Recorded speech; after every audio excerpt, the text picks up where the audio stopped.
Nick Robinson here for Polygon.com, and today I'm joined by Jamie Fristrom. Am I saying that right? Fristrom? Yep, that works. Cool. And we are taking a look at a game called Energy Hook, which I think you have a release date announced for. This is a Kickstarter project of yours. And I don't know, I guess tell us a little bit of the legacy here, because I think people who are maybe familiar with Spider-Man 2, for example, will be interested in this game's roots and origins. Right. I'm glad you mentioned Spider-Man 2. Back in the day, over 10 years ago now, I was the technical director on Spider-Man 2 and 1. It was while I was working on 1 that I wasn't happy with the way swinging worked, and so I would go into my offices late at night after work and try to do something different, because in Spider-Man 1 the swing your web's attached to this guy and just magically attaching to a cloud, and didn't really feel like swinging. It felt more like you're flying, except we drew the webs in post,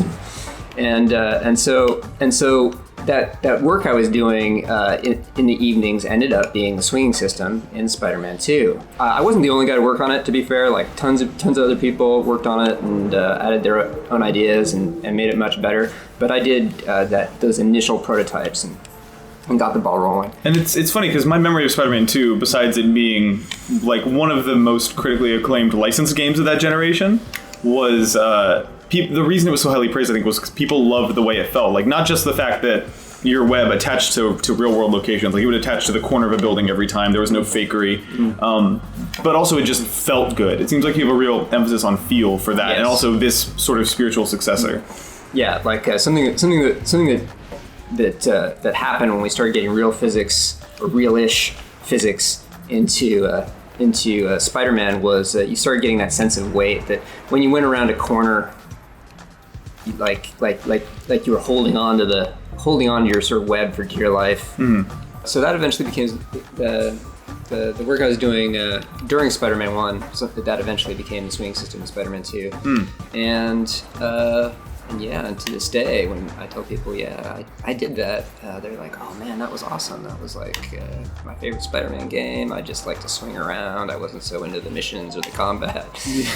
But that was definitely the thing that set that game apart, I think. And it's funny, we were talking before we started recording about like the fact that in later Spider-Man games you could kind of just magically fly over Central Park without having any grapple points, and how not logical that is. And it's kind of something that I think maybe interfered with the swinging fantasy. But you've also talked about games like Bionic Commando Rearmed and just sort of other things that sort of it's like certainly there's lots of grapple hook games out there, particularly in 2D, and I kind of love them all. Like I really do like Bionic Commando Rearmed is definitely a different game with a different feeling, but I do love swinging around in that game too. One of the main differences between Bionic Commando Rearmed and this is Bionic Commando Rearmed, you use the camera to sort of pick your next swing point, and here we've got these green rays that come out of you, and they sort of show where you're going to swing from. And so I feel like this is more expressive. Like you can like look in one direction while you pick an attach point in another direction. For sure. But they're both cool in their own ways. And you were saying that those green rays that are sort of, there's a nice trick, and I think we'll hop in here in a second to see what sort of the objective focus stuff looks like. But those green rays are showing you your next potential swing point. And you were saying that actually existed in Spider-Man 2. It was just hidden from the player. Right. It's sort of like that's what was going on behind the scenes. And so in this game, it's like I had the sort of the excuse and opportunity to make that visible. Oops, hit things a little too hard or hit an edge and you'll. So that's something that never happened to Spider-Man, was he hit a wall too hard and then died from it. There seems to be a slight bit more realism here. Like also you mentioned that in Spider-Man 2 you were given sort of a invisible, magical, friendly speed boost at the end of every swing, and there's no fakery of that sort in this game. There would be so Spider-Man kind of had an invisible jetpack. But you have a visible one in this game, so that's like easier to justify. You could jump in the mid. You can jump, like a lot of video games. You could jump in midair, and it was Spider-Man sort of double jump, and and also you could get these sort of massive jumps off the end of your line, which didn't make physical sense. But yeah, the jetpack gives me the conceit to make that visible. Spider-Man 2 has this charge jump where you can sort of see how I've got something like that here. Where your jetpack is charging up, and then you get a larger snap. There's two modes though. You can also switch it to be a continuous jump, and that's better for new players who haven't played Spider-Man 2 before. Like it takes a while to get used to the not having that instantaneous jump, to have to sort of think ahead and say, okay, I'm going to want to jump soon, so I better start charging one up now. So one of the things that I think sets this game apart from Spider-Man, and also kind of pulls from your experience working on Tony Hawk a little bit in the past, is this game isn't as you're not running around punching dudes, right? You're not. Right. There's no combat here. It's more. Yes. It's all about expressive movement, and there's sort of a trick system and stuff. Can you sort of show off some of the objective-based stuff? So now what we should be seeing is, I just did a nice long clean swing, and I got points for that in the lower left-hand corner there. And you also get points for doing wall runs, a bit like doing grinds in Tony Hawk. And you've got this sort of constantly draining combo meter. Yes. As well, right? Yeah, that once the combo meter hits 0, your trick cashes in. Your trick also cashes in if you hit the ground or you eat it.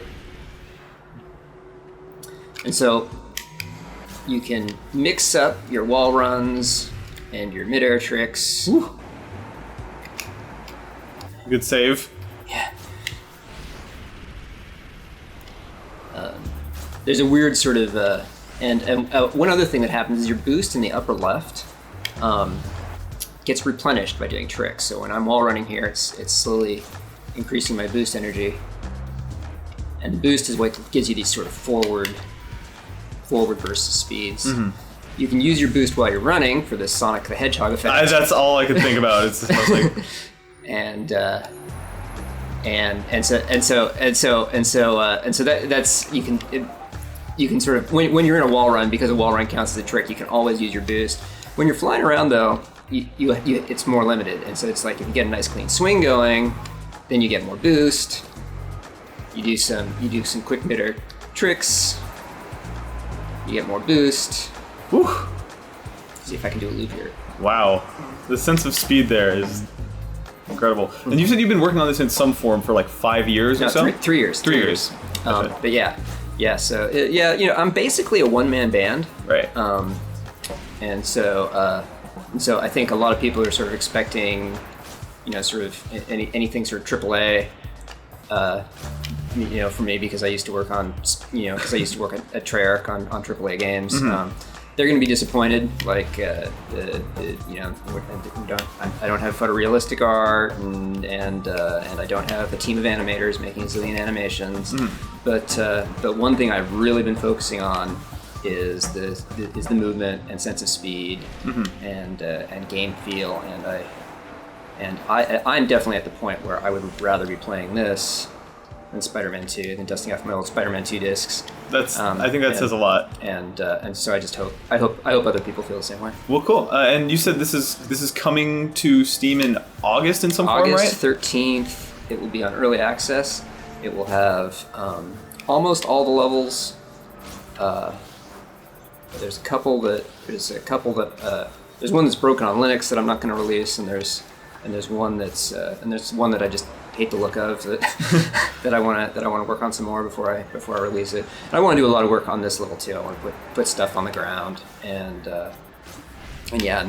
so that's all stuff that'll come after I get the early access thing going. And cool. Hopefully it'll be done by the end of the year, and also on PlayStation 4, PlayStation Vita. Oh, that's awesome. Have you decided on a price yet for the early access stuff? Yeah, it'll be $18. The first week, it'll have a 12% discount. So I was selling the alpha for $25 on my website, so that's a nice price drop. It's, people who have been waiting for it to get cheaper, now is the time to. There you go.